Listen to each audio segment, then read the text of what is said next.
A warm welcome from my side. Thank you very much that we are able to present today the Food-SAMSA project, which is an upcoming project starting this December and running until November 2024 with a project period of 3 years. And Food-SAMSA is the acronym for Food Environments in Africa, addressing malnutrition using a Syndemics approach. And today I will be representing our team together with my colleague Peter Delobelle, who's based in South Africa, and I'm based in Germany at the LMU. I hope I can forward this presentation somehow. Yeah. Here you can see all team members. So the project contains 3 partners: the Chronic Disease Initiative for Africa, based at the University of Cape Town, then the Chair of Public Health and Health Services Research at the Ludwig-Maximilians University in Munich, in Germany, where I'm based at, and the School of Public Health at the University of the Western Cape.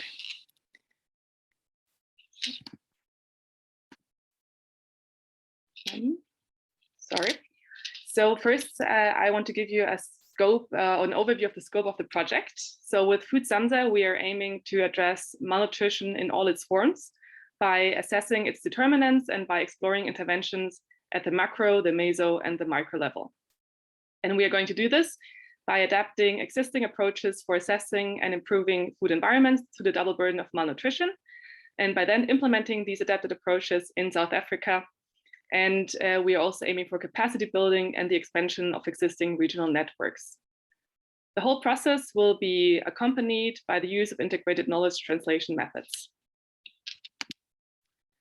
In Food-SAMSA, we are looking at this main research question: how can policies and programs influencing nutrition on policy, community, and interpersonal level be leveraged to address the double burden in South Africa, or the double burden of malnutrition in South Africa and beyond? And based on this research question, we developed several sub-questions that I won't be reading out loud right now, but we are going to address these sub-questions later on during the presentation when we look into the several work packages of this project. So what are the expected results and outputs of this project? We try to identify drivers of the double burden of malnutrition, as well as leverage points for action and key levers for the improvement of food environments in South Africa at the policy and community level. We are also aiming to improve capacities among policymakers, formal and informal food businesses, and civil society actors in South Africa. And we're going to develop an informal food business model, which will enable informal street food vendors and spaza shop owners to sell healthier foods and beverages. By working with community health workers, we are going to improve their nutrition knowledge and skills, which they can carry on to the communities they live and work in. And we are also aiming to support the establishment of a regional network of food environment and system researchers in sub-Saharan Africa. And that's why we are very happy that we are able to present here today at the FERN meeting, because we are also aiming to, of course, cooperate with FERN here in this matter. So here's a quick overview of the project. As you can see, the project contains 3 pillars on policy, community, and interpersonal determinants. And then we also have 3 cross-cutting components: the complex systems mapping, capacity and network building, as well as integrated knowledge translation. And across these pillars and components, the work is divided into 8 work packages. And we're now going to have a closer look at each of the work packages. And I'll start with the first pillar, which are the policy determinants. So we're looking at public and private policy determinants here. Work package 2 focuses on the adaptation of the bio-obesity framework for countries facing a double burden of malnutrition and the subsequent implementation in South Africa. In this work package, we use the bio-obesity framework that has been developed by Informers. And bio-obesity stands for Business Impact Assessment on Obesity and Population Level Nutrition.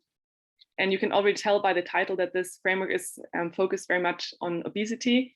So first, we are going to adapt this framework to the double burden of malnutrition by potentially adding and removing indicators from this framework. And using this framework, we then assess policies and commitments of the private food sector in South Africa, benchmark these identified policies and commitments against international best practices, and eventually identify priority actions for change. In the next work package 3, is actually the counterpart of work package 2. So here we are having a look at the public policies and commitments. And we are using, again, an Informis tool, the Food-EPI framework. And Food-EPI stands for Healthy Food Environment Policy Index. And with this framework, we are going to measure the extent of implementation of food environment policies by the South African government compared to international best practices. And this framework has currently been adapted by Informis to the double burden of malnutrition and has been pilot tested in Uganda and Tanzania. So this work has already been done for us. And we are just going to update the Food-EPI that has already been conducted in 2016. So the first Food-EPI, we are going to update this Food-EPI now to the context of a double burden of malnutrition. And this was the policy determinants at the macro level. And now I'm going to hand over to my colleague, Peter, who will continue with the remaining work packages. Thanks so much, Carmen. Good afternoon, all. Yes, I will take it from here. We're going to have a quick look at the meso level and the micro level interventions that we have put on paper. So the fourth and the fifth work packages will be zooming in on the community, and it was really nice to have this, or having had this presentation by Kimberly and the previous presenter on research methods and the qualitative research that she's advocating, or that their group is advocating for food environment research, because that is exactly what we intend to do. So part of this, for example, assessing the community food environments in South Africa, there has been quite a lot of work done already, specifically geospatial mapping of food outlets and food outlet density in rural and urban areas and townships and so forth. But we want to really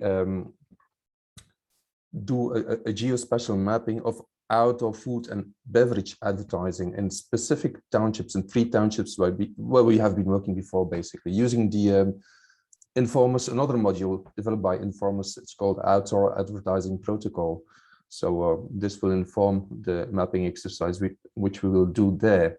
In addition to that, we want to map residents' interaction with their local food environment. So also, as touched upon by Kimberly in the previous presentation, we want to know what it is that people purchase, what ends up on the plate. So we could say from the shelf to the basket to the plate is what my previous colleague and late Prof. David Sanders would say. And the interaction with the food environments, so it's the personal environments, the interface actually between the personal and the external environment that needs to be mapped, and that is what we want to do exactly here. So using both static and dynamic methods, if you want. The dynamic ones being the observation of residents, and the static ones doing the geospatial mapping. Based on that, we also want to look at who is doing what exactly in the community.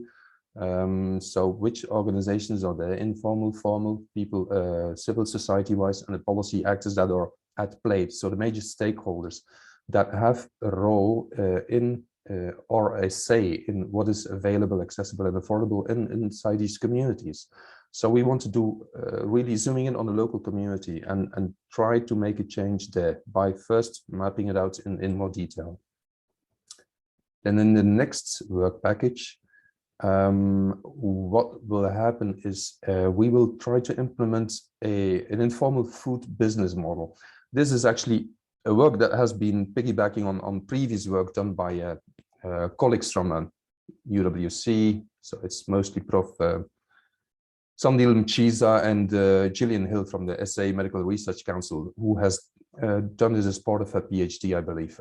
She has been looking at the street food vendors in the Cape Town metro in terms of, okay, what is their hygiene, what is their nutrition literacy, and what can be changed. So she has developed sort of a street food vending business model that looks at different aspects of nutritional content, nutritional awareness, also a business model of how to go about this, and food and safety and mostly hygiene standards, because as you know, most street food vendors in Cape Town area at least consist of it's mostly survivalist people, so it's subsistence business that is taking place on roadsides by hawkers who need to have different permits to do so.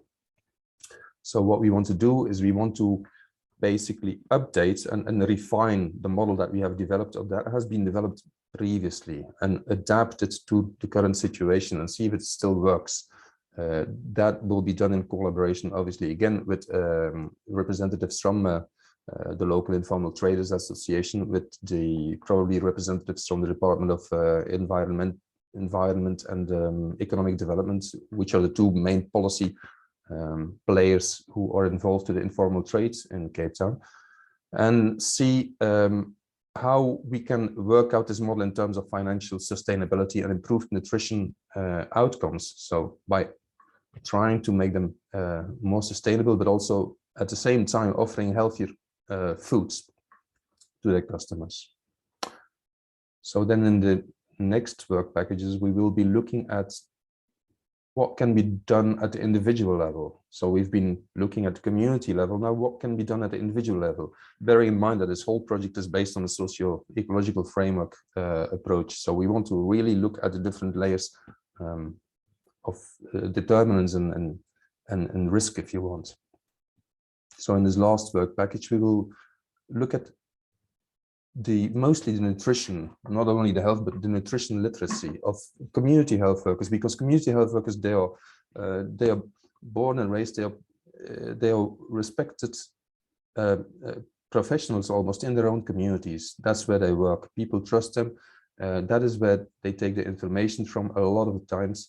And community health workers are also increasingly becoming recognized on a global scale, but also even so in South Africa, as illustrated now again by the COVID-19 epidemic, because of the expanded scope of practice and the additional roles they took on, for example, delivering medication at home for people with chronic diseases. So what will happen here is that we will train, and we have found that in lots of research with community health workers, that these people, they are eager to learn, they are eager to be trained. So they need this capacity and they're really ready to take this on. So we want to implement another set of another intervention that has been piloted or developed rather by my colleague from UWC, Zandile Nchiza, around, it is called a multimedia entertainment education. It's a toolkit, it's a toolbox of health education materials that include, for example, comic books and easily digestible health education materials that have been produced in several languages and that have been found to be quite acceptable by CHWs, community health workers. So, and this is what we want to convey, what we want to implement in this specific work package. And obviously this is accompanied by probably pre and post intervention assessment. So this some mixed methods research that is involved in order to assess the immediate outcomes in terms of effectiveness, but probably also some implementation in terms of reach and dose, etc. So we'll do some implementation and evaluation research around this. Then on the next slide, I think we've got these three transversal themes in the project. One is around complex systems mapping, quite ambitious. It's also been touched upon by the previous presenter. So I was glad to see that there's a case study in a policy brief that Kimberly mentioned that really speaks to the use of group model building. And we have also found this to be a very useful tool, but in a different setting, if you want, or different fields, in the field of, well, health systems research. Well, we have been working previously with people with middle-level managers in the health departments, and it really works to make them see the bigger picture. So it's to get away from the fragmented and siloed approach towards tackling health problems, which is quite often the case. So what we want to do here is to involve these people through a process of group model building that is indeed a participatory group exercise, which brings people together and somehow, starting from a seed model and certain scripts, you can create a whole scenario, basically with mostly causal loop diagrams, with feedback loops, reinforcing loops, balancing loops, etc., but which are more important to not only to identify points of leverage in the system. What can we do to nudge the system towards a more positive outcome? When we're looking at, for example, implementing health policies or nutrition related policies, but also the process itself, because it involves the stakeholders. And in case of policymakers, it is quite interesting to see what happens when people start to see the bigger picture, because that is when they will realize that the solution is basically not the sum of one and one, but it's like the combined sum of all the different parts of the puzzle. So this complex mapping will happen as part of the first phase, but also at other stages of the process, and that will inform other project activities.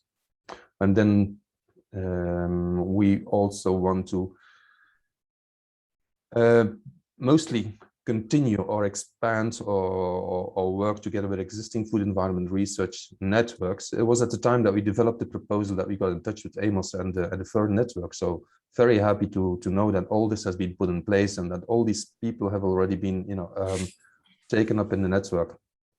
And that is exactly what what we want to do, is to continue this collaboration and make it sustainable, or try to support it as much as we can in terms of elaborating the network as such, and where we can then offer some opportunities for capacity building, obviously including workshops and workshops for stakeholders, not only researchers but also policymakers, who always benefit and are quite grateful when you offer the opportunity for example, knowledge translation workshops.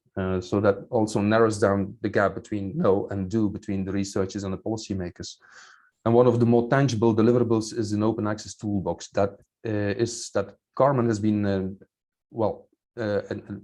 as part of her group can shed more light on if you want, because it's an online library called Medbooks that will include different deliverables or tools that can be used by food environment and systems researchers. And then the last part is obviously another cross-cutting theme is the IKT, because it has been mentioned before, co-create, co-design, where we call it patient public involvement or stakeholder engagement. It is and remains the cornerstone of effective research, whether it is food environment or other research. So obviously we need to map all the stakeholders, engage with them. Maybe using a systematic approach can yield benefits, because that will can create a sustained or lasting relationship and make it easier for us as researchers to reach out in a structured way and obtain some or get some glimpse of whatever may be the impact on policies in the long term, depending on which level we are looking at. We offer some methodological support and capacity building. And so this is basically what the different work packages entail and what this process will be about. And that is that. Thank you very much for your attention.